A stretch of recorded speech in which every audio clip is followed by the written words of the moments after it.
folks, thanks for joining me today. So in today's tutorial, we're going to be using a small oval rock. This was created from the molds of the Happy Dotting Company. You get them, I believe, in like a pair. So you get like the large size, which is the one that I've been using for uh, the the flowers of the month, the birth flowers.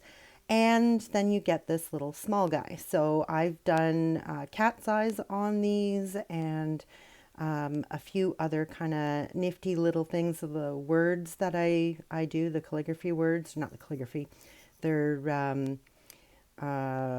graffiti words. Anyways, so what I do with all of my rocks once they've dried completely, usually I let them dry for about 2 weeks or so. Then I paint them all black because the majority of my backgrounds are going to be with black. However, there are the odd stones that I use and I want a white background. So all I did was I used, it's called Light Ivory from Delta. And it's just some older paint that I've had sort of kicking around. And I thought I would use it. And I used a finger sponge to go all the way around it. Now I only did one coat, and because I wanted some of the black to come through so it has like a textured look. And now I am just sketching on a ballerina. So that's what we're going to be painting today, is a ballerina. It's very simple. We will be doing some dots for her skirt. I saw this, it was so many years ago. I don't know if it was on a birthday card or if my girls were in a dance class, so it could have been like one of their programs or something. I don't know what it was, but I did take a picture of it because I did want to paint it. So here I am, many, many moons later, and I'm painting it. So I'm just sketching on basically what I think the outline would be of the ballerina.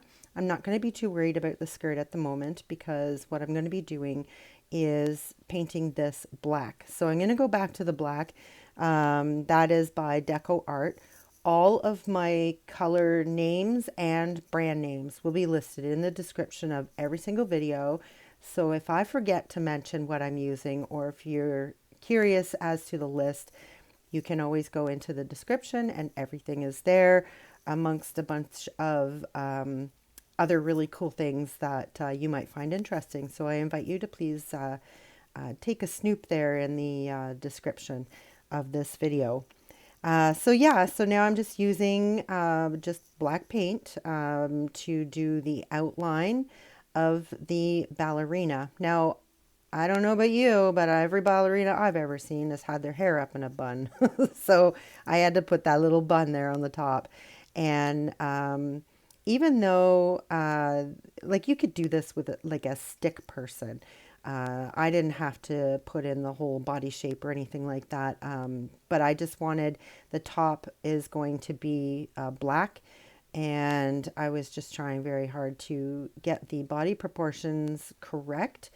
And I was trying to get little hands and stuff. It just didn't work out quite as well as I wanted, but I ended up just doing them as like little swipes or like ending of the paints from the paintbrush. Anyways, what I'm trying to say is the intention that I wanted to do, it didn't turn out, but what I ended up with was even better. That's what I'm trying to get at. So trial and error, and sometimes the error turns out to be the better option. So now I'm just doing her legs. She's doing sort of like a cross-legged pirouette, something. I'm not very good with the terminology of ballerina dance moves. I don't know. I know they wear fancy slippers and tutus and their hair's in a bun. So that's about all that I know, and I probably should have paid more attention when my girls were in dance class, but I didn't. I just enjoyed watching them and all of the synchronized moves that they did while they were on stage. So once this is dry, I'm going to use my dotting tools of various colors and various sizes. And this is what's going to make the tutu part. Oh, before I do that, I'll tell you what I'm doing right now. I'm putting like little gold beads around her bun, and then I'm going to do some dots that I take a paintbrush and stretch out to make like a X. So it's like the ribbon on the ballerina shoes are crisscrossing on her feet. So that's what I'm doing right now. But the skirt, I do put on sort of like a guideline. Okay, I'm going to do it right now.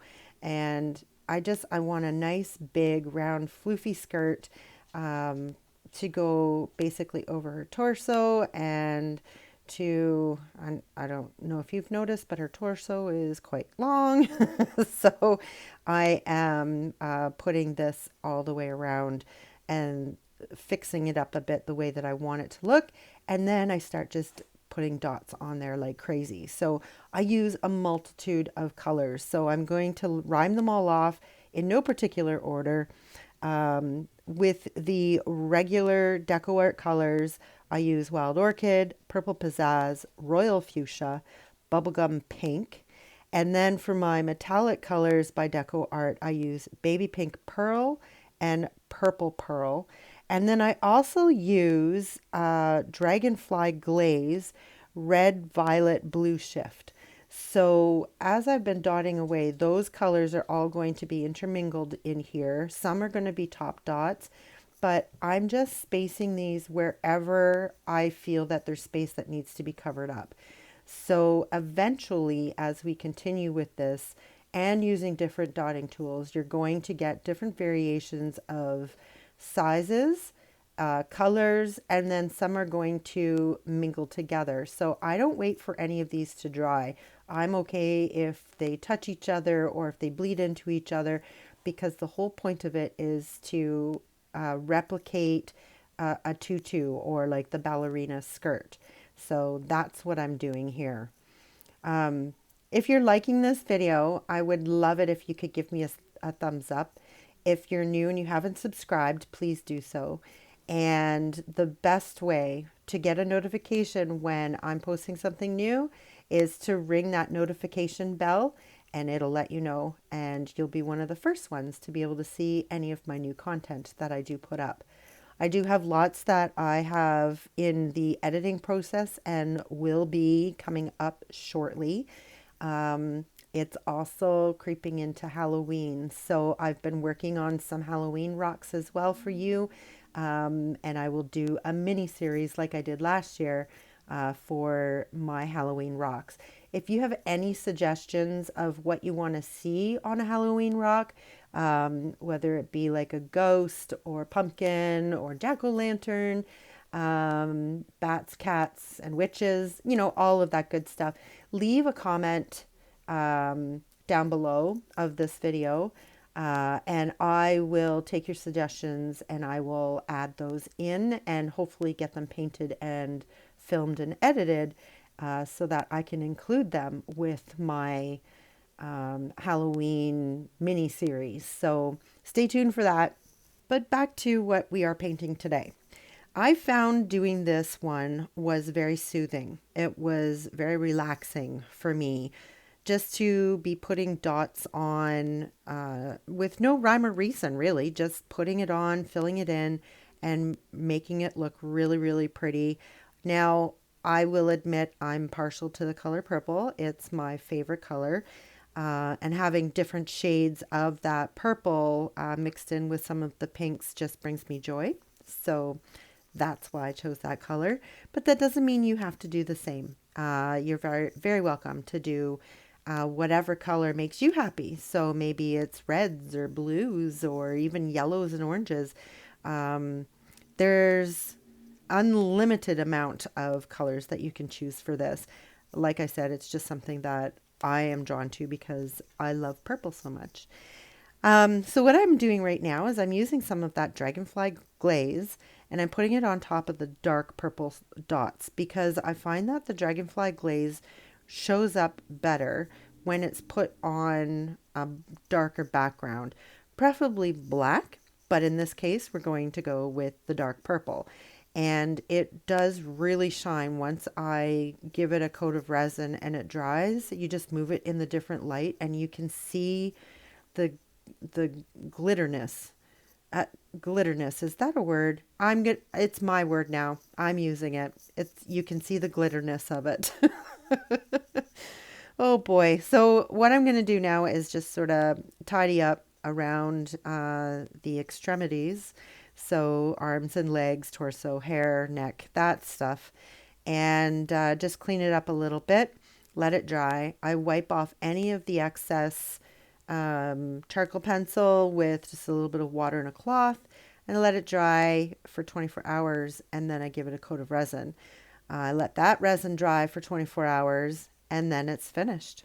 To top it off, I do put a felt bottom on the bottom of the rock so it doesn't scratch any surfaces. And there you have it, folks. Life is what you make it, so get creative.